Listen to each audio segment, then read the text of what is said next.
When we talk to couples about healing after betrayal, it's almost easy to overlook the most essential part, and that is the rejection.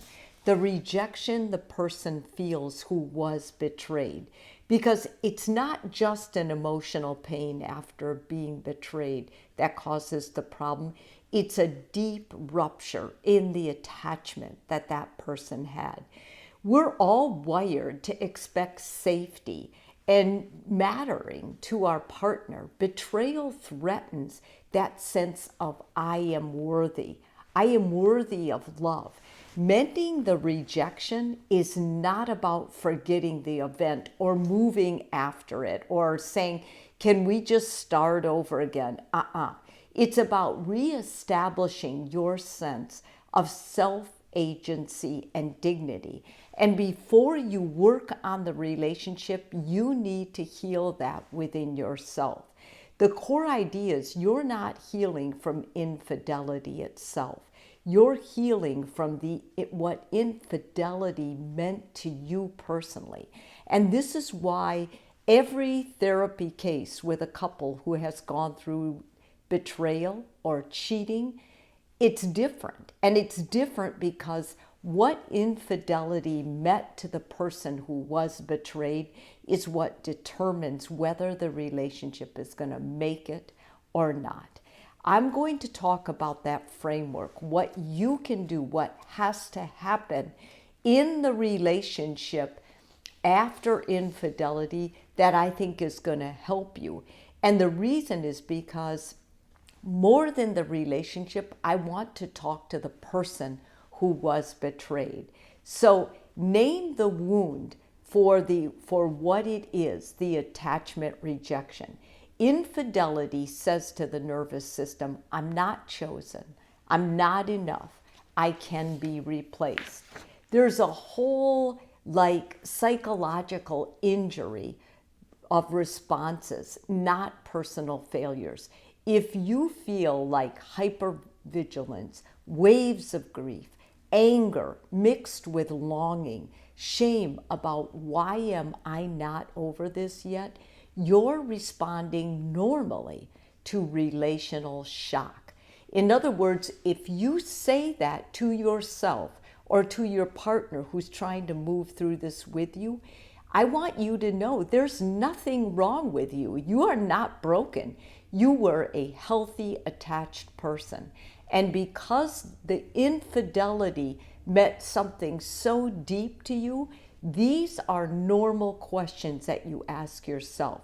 You need to separate the self from the event.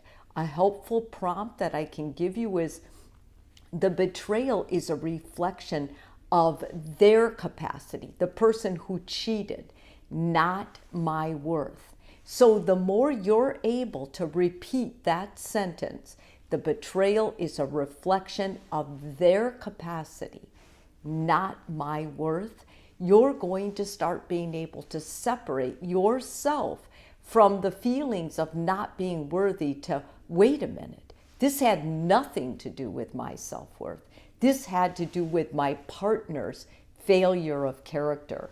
Infidelity is almost always linked to avoidance of vulnerability, conflict avoidance, unresolved trauma, poor emotional regulation, and or entitlement or compartmentalization.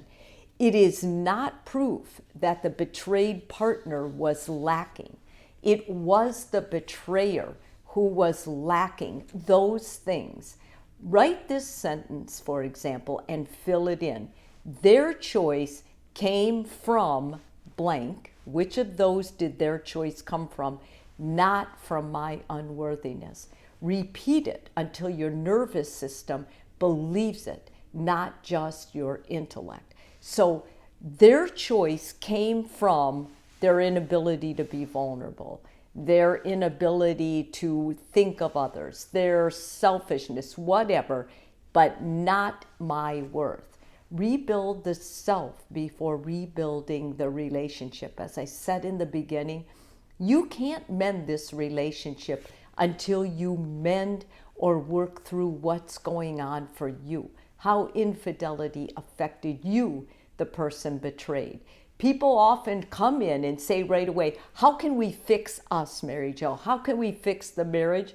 Well, you can't until the betrayed partner's able to process this and move past on it.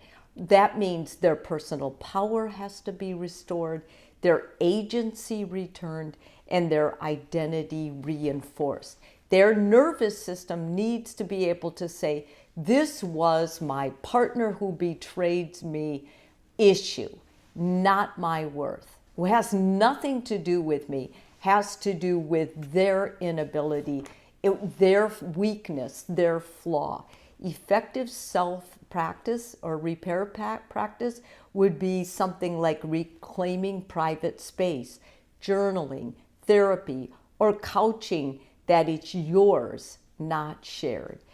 Re-inhabit your body, exercise, breath work, yoga, somatic work, or reconnect to friendships, community, affirms self-worth. The more you're able to be with other people, the more self-worth you're going to be able to open up to and grow.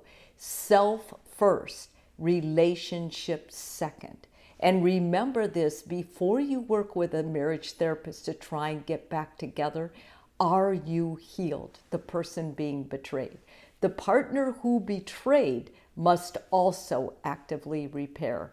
And how has this happened? If the relationship is going to heal, the betraying partner must demonstrate transparency, accountability, empathy, consistency, and patience. That means that that partner who betrayed isn't going to be heckling you all the time. Why can't you just move through this? Why can't we just forget about this? You can't forget about it because this person who was betrayed really relied on you. They relied on you and trusted you, and you tore that apart. And that's why you can't just move through it. They have to be able to heal. And you need to be able to promise the things I just reiterated in this: transparency, accountability, empathy, consistency, and patience, so that they can heal and rebuild trust. And the big one, no defensiveness. If you are defensive, then as a betrayer, you have no hope of restoring this marriage. Because if you're defensive, there's something you're defending against that is still a lie that you cannot be honest about, that you can't be open about, because that lie is shameful to you. And until you can confront and resolve that lie and be honest about it, your relationship can't heal. So the repair language sounds something like this: I did this. I understand the pain I caused. You don't have to get over this quickly. I will keep showing up while you heal. These are all statements that someone who betrayed you is really trying to work on it. If this isn't happening, your reaction wound will stay open.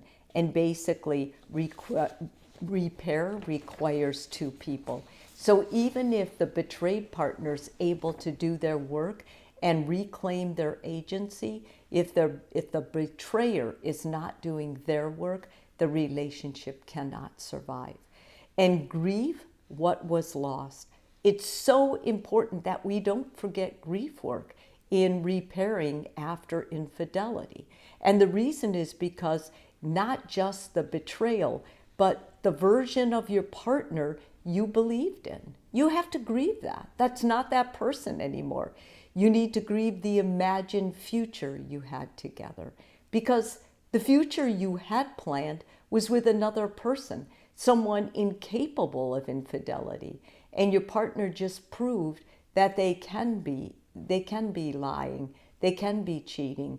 They're not the person you thought they were. And the feeling of safety you once had, where you used to trust your partner explicitly, now you know that they're not to be trusted, that they make bad choices, that they're weak, that they're not able to be vulnerable, or whatever area they weren't able to share in. You are not weak for grieving. Grieving is normal, and it's important that therapists help guide the couple who's going through infidelity, helps guide them through this so that it can be an expected part of the healing journey. You're honoring what matters most when you grieve because you're going to move through it. Rebuilding trust is your ability to choose. The real healing moment is not, I trust them again. It is, I trusted myself again, with or without them.